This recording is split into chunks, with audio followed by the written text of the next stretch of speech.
Right. And that's how he got so messed up. He burned up. And then to me is like, then what? He went to hell. And then he came back to the town after he was in hell. And the idea to me of actually then having him burned up and go to hell, I mean, I was like, the idea, I mean, I just absolutely worship Dante. And especially the Inferno. And, there's so much great classic literature and painting. I mean, the Hieronymus Bosch and the paintings of hell. And, there's so much reference of, I mean, the idea of hell. What better in a horror film than to go to hell? You know what I love about Dante is that there's a part of hell, one of the circles, it's not hot, it's cold because Satan's wings are flapping. The bottom, that's the ninth circle, the bottom, where betrayal is the crime, and they're frozen into the landscape. So anyway, that's the best. So you would have your movie, essentially, if you had done the Freddy Krueger prequel, would have been, I read somewhere, maybe like a little bit of a courtroom drama with some of the sleazy lawyers trying to get Freddy off. Is that correct as well? I didn't even get to courtroom because did they take him to trial or did they just heave him in the furnace? I don't really know if they did. Yeah, and I think the backstory wasn't explored well enough that maybe that could have been the case. There could have been but that was the whole idea of fleshing out that backstory, which to me was a great story. Yeah. And here's how Freddy got to be Freddy, and the idea of then sending him to hell and getting to actually build a hell set. Oh, so you would have gone there. You would have gone to hell. Yeah. Oh. So, that intrigued me. But unfortunately, New Line had made a picture with Adam Sandler. I forget the name of it. Little Nicky. Where some of it, yes, and some of it took place in hell. And it was a complete flop. And all I had to do is say hell, and that was, no more hell for New Line. We learned our lesson about hell. So that was about as far as that got. But I mean, along the way after Henry, I was offered a lot of more conventional horror, which I mostly wasn't interested in.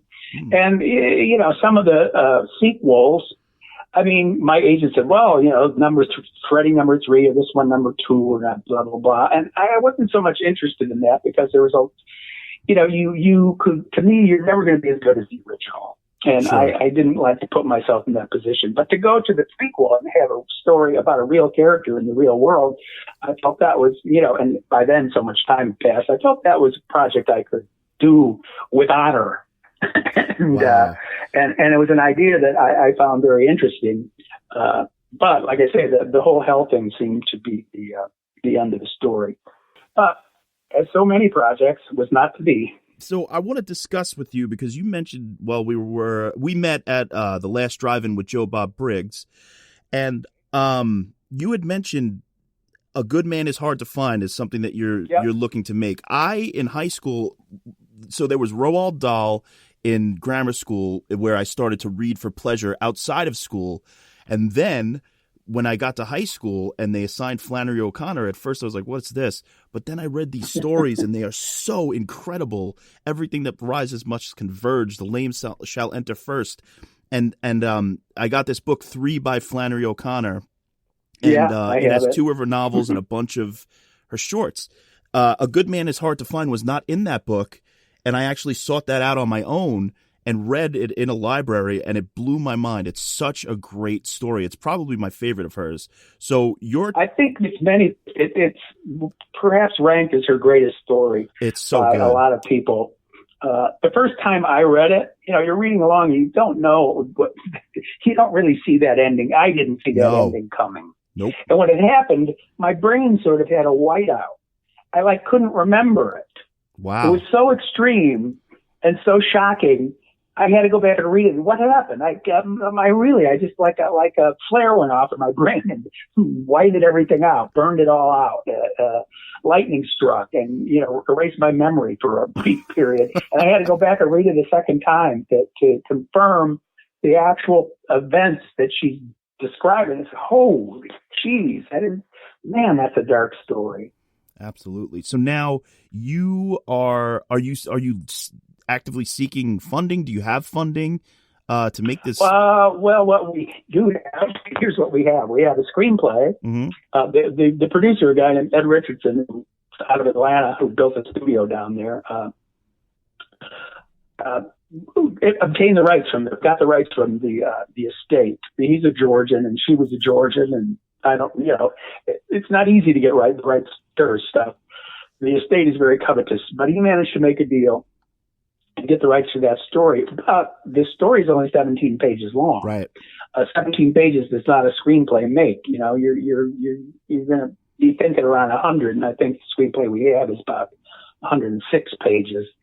So that means you have to invent. The writer's going to have to invent,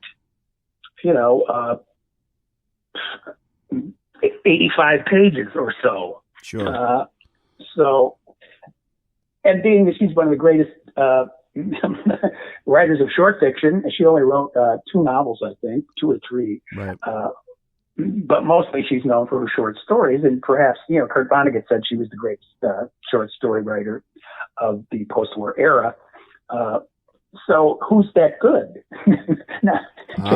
to flesh out what she's done? Well, it just so happened. Did you ever see Wise Blood? Yes. Okay. And that's based on her work. Her book. Yeah. Yeah, that's from her book, Wise Blood. That was directed by the great John Huston, and et cetera, et cetera. It's a great little film. But it was written by a guy named Benedict Fitzgerald. And Ed Richardson got Benedict Fitzgerald to write the screenplay for A Good Man is Hard to Find. And it just so happens that Benedict Fitzgerald's parents, his father was, I'm not sure if it's Robert or Richard Fitzgerald, was a classical scholar and lived in Connecticut, worked at some university.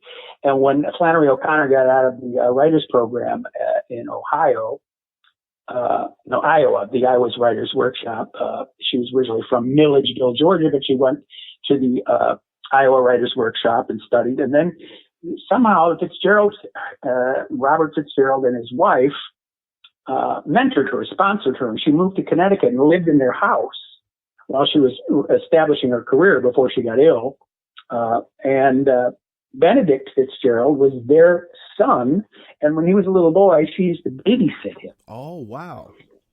So, the connection, you couldn't get, so he wrote the script, and when it was sent to me, because Michael Rooker and I were bumping into each other because MPI was doing the 30th anniversary re-release of Henry, and so we were at screenings in Chicago and New York, I think, together.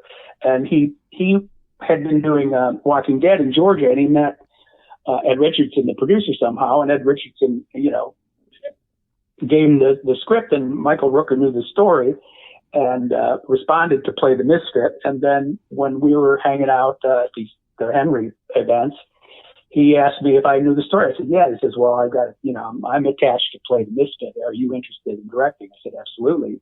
So I talked to Ed, and Ed sent the script, and then, it was like, okay, but who's, how do you take 17 pages of Flannery O'Connor and turn it into 106 pages and keep that level of quality? And he, I didn't know that it could be done, but it's a really great script. And, what he invented, you would believe that she wrote. Amazing. So it's pretty great stuff. So I'm attached to this director. We have the screenplay, the rights to the original story, the Benedict Fitzgerald screenplay, and Michael Rooker attached to play the misfit. We had meetings. At in Los Angeles. We had meetings at Netflix, and we basically are in the position of having to find a woman to play the grandmother of considerable stature, because it's a really dark piece of material and everybody's a little afraid of it. So we need somebody of, with a hopefully a woman of the grandmotherly age who's won an Oscar or two, of which there are quite a few. So well, any ideas? Because somebody that first comes to mind is, I feel like she's not utilized any longer. At least I haven't seen her in a while, is Diane Wiest, or Diane Wiest. How do you say her name? Wiest, I believe. Diane Wiest. She is one of my favorite actresses of all time, in all honesty. Like, anything she's in, she elevates the material. Perhaps her. Well, we're shopping at the moment. Sure. And of course, it's always you can always get good people, but the studio always wants somebody else. Right. So it's just that process that you have to go through, and that's the process we're going through right now. But it is a dream project, but it is a project that everybody knows that story. Everybody's read that story. It's just one of the all-time great stories. Well, thank you so much for joining us, Mr. McNaughton, and can't wait to see what you do next. I really hope A Good Man Is Hard to Find comes out. And I'll talk to you very soon. All right, thank you. Mr. McNaughton, thank you so much. What a legend.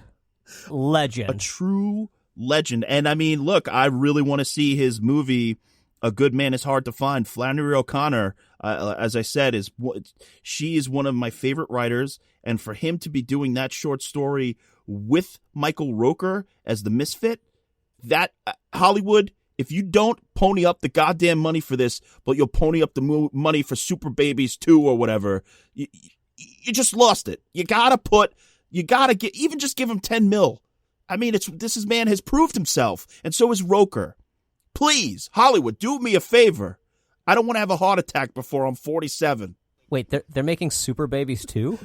There already was a Super Babies 2. Oh, really? Super Babies 3. More super. Fantastic.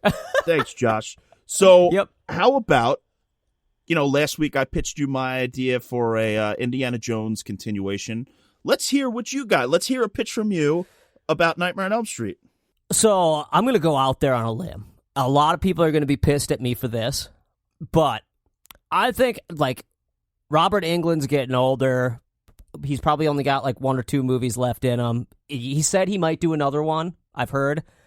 I don't want anything to do with that movie. Someone else needs to take the Robert Englund one. Oh. I'm going out on a limb and saying when that's all said and done, and they're going back to the reimagining, going back to the remake or the whatever they want to call it. Here's what I want, man. The crux to me that makes me love Nightmare is the dreams. And this comes from the fact that I have sleep paralysis and I've had night terrors before. And for those who don't know, sleep paralysis is where you can't fucking move. You're awake and you think you're trying to get out of bed, you think you can get up, but you can't. You just lay there, and it'll feel like 20 hours, even if it's been 15 minutes. It's fucking awful. Terrible. And night terrors are something happens that's so fucking terrifying, I wake up screaming. A lot of times, like I said, for me, it's this Freddy Krueger-esque old man in a nice suit, like a David Bowie-esque suit with a codpiece. Does he have a top hat? He does not have a top hat. Interesting. He's bald, but I think he does have man, it's hard. You know what dreams are. Things kind of get weird. Well, a quick whatever. aside, if you have you seen that documentary, The Nightmare? No. Dude, watch this movie. It's about people who have sleep paralysis and they all see similar things. The Top Hat Man and his minions who fuck. It's Robert Asher, I think, is the director's name. It's really a great documentary about sleep paralysis, but it's also scary. It may give you some insight into what you're seeing. Hell yeah. But it's interesting that you do not see the top hat, that you see his bald head. Wow. No, and I think he's got what do you call that? He's got the crown of hair, the hair just around. Bald fuck syndrome? Yeah, he's got old bald man syndrome. He looks like any bald guy who doesn't shave the back. No offense to the bald fucks out there, but No offense, but you're a bald fuck. But that's what I want. Freddy would be played by one person, whoever that is. He'd have to be somewhat terrifying. But Kevin Bacon? Freddy, yes, exactly. So, but every person that sees him completely different. Not just different in this time he's a snake or this time he's this goofy thing. There's that one scene in 3 where Freddy starts out as a nurse and then turns into Freddy. That kind of idea, except the person dreaming would always see that thing as there would be something that would make them similar, maybe, because Freddy, he always has the glove or something like that. But it's not just that. It's not just one look. Everyone sees him different, and we're really getting into dreams and the dream of it all. The other big thing in mine is kids. I love, with it coming out and being about kids, I want kids, and I want kids dead. Okay. So